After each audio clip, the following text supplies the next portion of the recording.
concept of refueling an electric car at home is oh so simple, at least in an ideal world. You plug it in at night, just like you would a mobile telephone, and then you let the car suck on the sweet, sweet electrons flowing from the wall outlet or charging station into its battery pack. Get up in the morning, and unless you've been charging your car from a really low power outlet, the battery pack will be full, ready to take you wherever you want to go.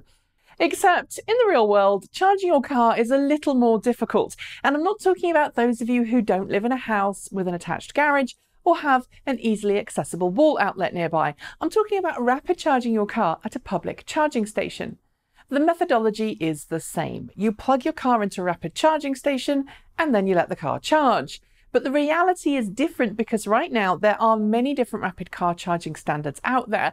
Each is different and each can be used with a different type of car. And while I have made some videos on rapid charging before, the increased number of people I'm seeing on a weekly basis try to plug car A into rapid charging station using plug B tells me that there's a lot of confusion. Of course, one solution to this all is the excellent CHAdeMO system as described by Matt Teskey of Teskey Design in this video. I'll link to it in the show notes. And while there will be people who arrogantly respond to that video by saying things like, "It's obvious, why are people so stupid? It's clear how everything works," I'd counter with one simple question. What does implementing a system like CHAdeMO do to inconvenience people like you who already understand charging? I suspect the answer is nothing. But that's not the purpose of today's video. Today's video is intended to focus on where we are right now, explaining the different connectors and explaining the drawbacks and benefits of each charging system. First up, CHAdeMO, the first modern electric car rapid charging standard that enjoyed high adoption rates. Originally designed in Japan, CHAdeMO, which is a pun on a Japanese tea joke I'm not going to explain here, was adopted by Mitsubishi, Nissan and Kia as the chosen direct current rapid charging standards for their electric cars. Early CHAdeMO charging stations were generally designed to deliver between 25 and 50 kilowatts of power direct to an electric car's battery pack, allowing the Leaf's 24 kilowatt-hour battery pack to be refilled from empty to 80% full in about half an hour. Despite charging stations and cars only generally maxing out at 50 kilowatts though, CHAdeMO's first iteration was capable of a higher power transfer rate, but it was rarely implemented in the real world. CHAdeMO also has another neat trick up its sleeve that other rapid charging systems don't yet have: two-way power transfer. This has paved the way for vehicle-to-grid capable projects where power is stored in an electric car battery pack that can be used to power a home in a power cut or even feed power back to the local electricity grid to provide power smoothing.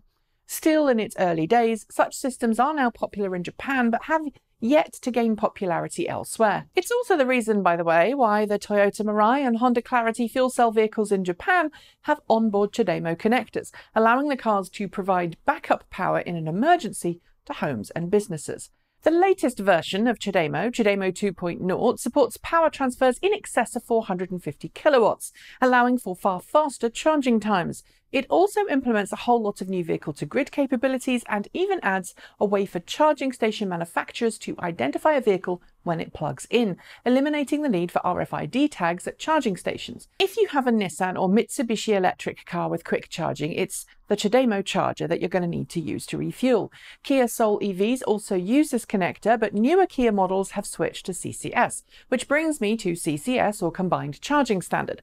Designed and adopted by a consortium of European and automobile manufacturers from America as the chosen standard moving forward, its design allows for one single charging socket for both rapid DC and slow AC charging by using the local low power charging socket as its base, then adding two high power prongs beneath.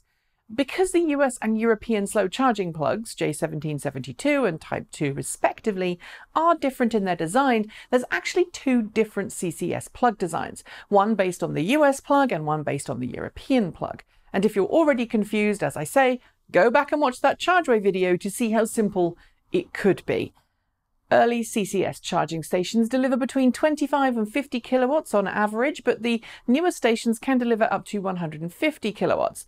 There's also a next generation higher voltage CCS rapid charging standard developed for cars like the Porsche Taycan and next generation high power cars from Audi, Volkswagen and others. This will handle upwards of 350 kilowatts of power, putting it in line with Tesla's Supercharger technology, which I'm going to deal with next.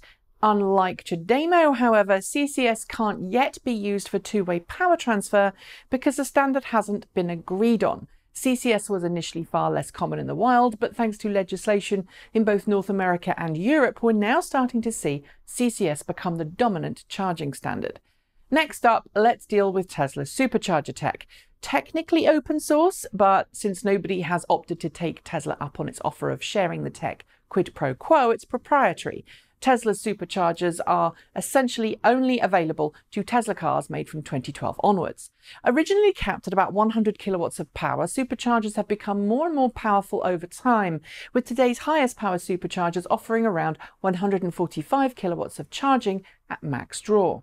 Unlike other charging stations of other standards, Tesla superchargers have traditionally been installed in groups, ensuring that even if there's a technical fault with one station, a driver can just refuel using another.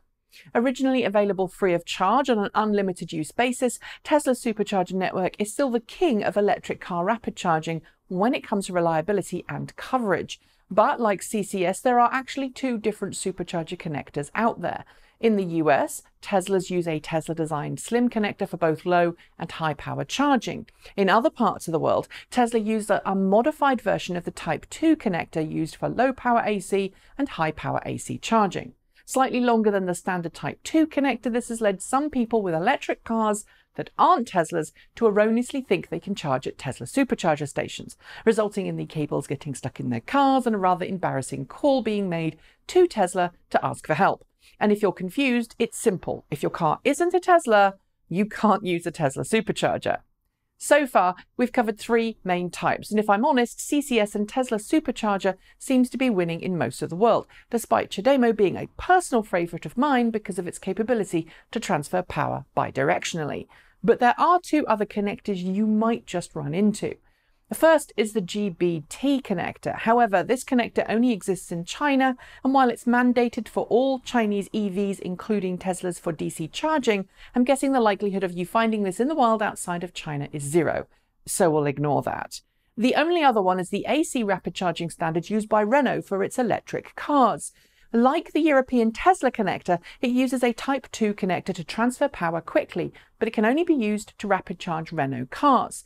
Again, if you're at a rapid charging station and you don't own a Renault, don't use this plug because you will not be able to charge with it. So that's it. Those are the charging plugs out there that you're likely to see for rapid charging. Which do you like and why? And have you ever seen anybody try to use the wrong connector to charge their car? What happened? Leave your thoughts and stories below. That's it. As always, hit the notification bell to hear the moment a new show is uploaded. Subscribe to both of our channels, and if you fancy it, support us by using one of the two links below or by buying something from our shop. Thanks for watching, and as always, keep evolving.